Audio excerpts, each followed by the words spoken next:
Nate G219 to Help It Back and Better here, February 26th, about 2:30 in the afternoon. Hope everybody's doing great. Hope everybody's feeling great. I'm doing great.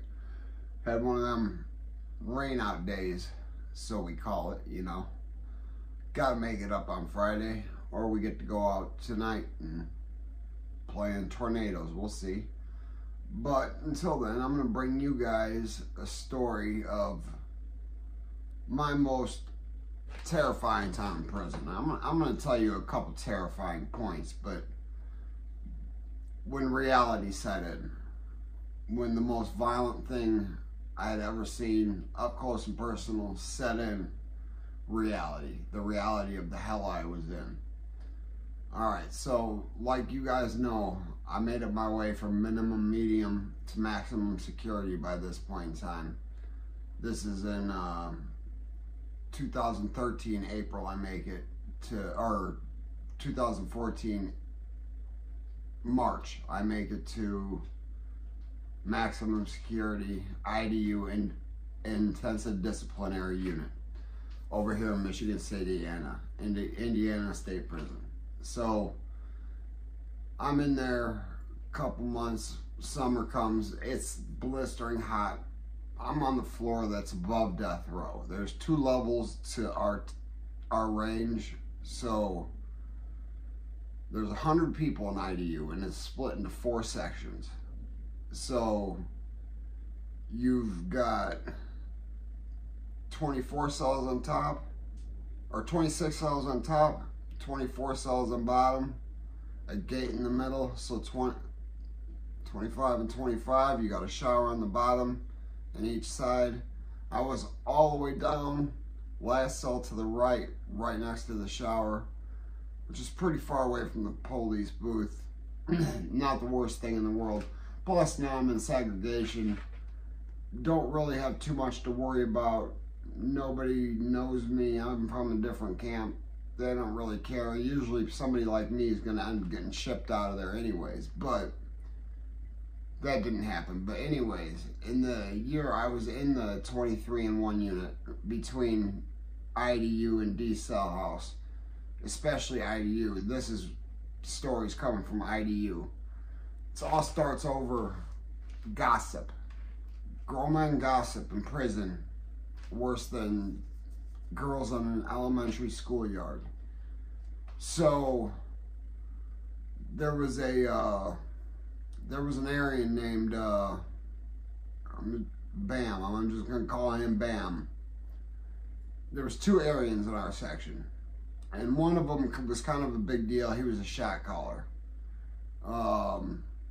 He was the spitting image of what you would think an Aryan is when it comes to a young, muscle-bound, just leadership quality. I said that there was a couple Aryans that were about their business. These 2, well, one of them was really about it. Bam, not so much. He didn't want to be about it. That's part of the reason this happened. Young black kid comes in. Well, when you're on IDU 23-in-1, when you come out for that hour, you actually come out for 90 minutes because they allow you 15 minutes for a shower. So there's 2 people in a rec rotation. And Bam, the Aryan, came out with the young black kid who was supposedly in the hole for violating a white boy. The young black kid was in prison at this point in time for a 30-day parole hold. So he's simply put in the hole because that's where you're going to go for the 30 days. So this was all a rumor. And the rumors were started amongst vice lords. They got the Aryan to get Bam to stab this young black kid. This young black kid screaming. Okay, by the way, this was at 1:30 in the morning. I was sound asleep. I thought somebody was working out, man. I look out my cell to keep getting, man, those screams. And I know I've told this story before, but now that I'm getting some more viewers, I'm trying to get my viewers up there. Hit that like and subscribe, by the way. Hit that like and subscribe, please. But anyways, back to the story. I look out, Bam Bam just crashing on this young, Bam's crashing on this young black kid. And next thing I know, out comes the banger, the knife. And Bam just starts, bam, bam, bam, bam. Bam, bam, bam, just all over. Starts poking this kid up. Face, head, neck, wherever is open, Bam's getting him. It's not a big banger. Bam doesn't want to kill him. You know, I know this. I see this. But I don't comprehend this at the time. But I see, because I learned more afterwards, that we'll get to it. But during this, knife bends. Bam, presses youngster against the bars, reaches down, straightens the blade back out on his ankle, you know, his boot, his ankle. It was his boot. It was his state boot. Then commenced to stabbing again. Finally, this kid slips away and takes off running. But like I said, we're in sections. And the section we are in is the furthest away from the cops. And the cell it happened in front of is the furthest cell. So the whole cell side erupts because it's split in half. Like I said, there's 50 people on this side, 50 people on this side. And this is split in half, so 25 and 25 because of the shower situation. So you got the back half shaking bars, a lot of the young black kids shaking bars. They're killing him, they're killing him. He's screaming, he's killing me, he's killing me. And meanwhile, the phone's dangling. The youngster had started making a phone call to his parents or family or whoever. It doesn't matter.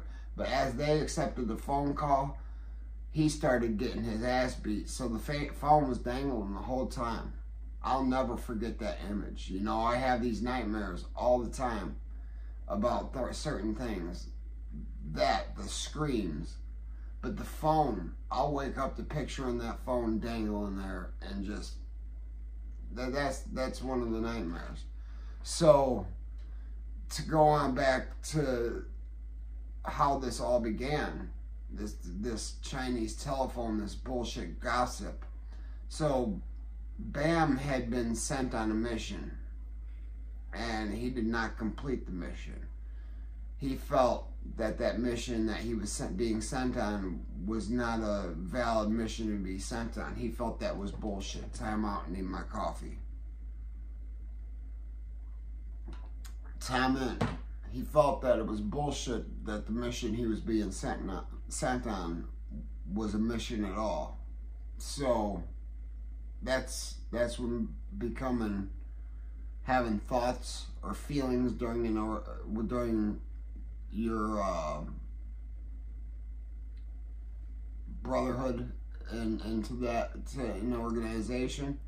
You got to follow these rules. You got to follow these orders. You know, there's a chain of command, and when you're at the bottom of the chain of command, you're handed that steel, and you said, "Hey, go get that guy. Go get that guy."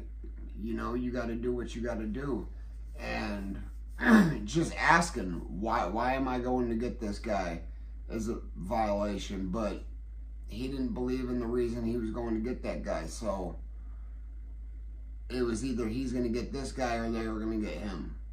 So he chose to get this guy. What do you think happened to Bam? First of all, youngster, he lost his life that day.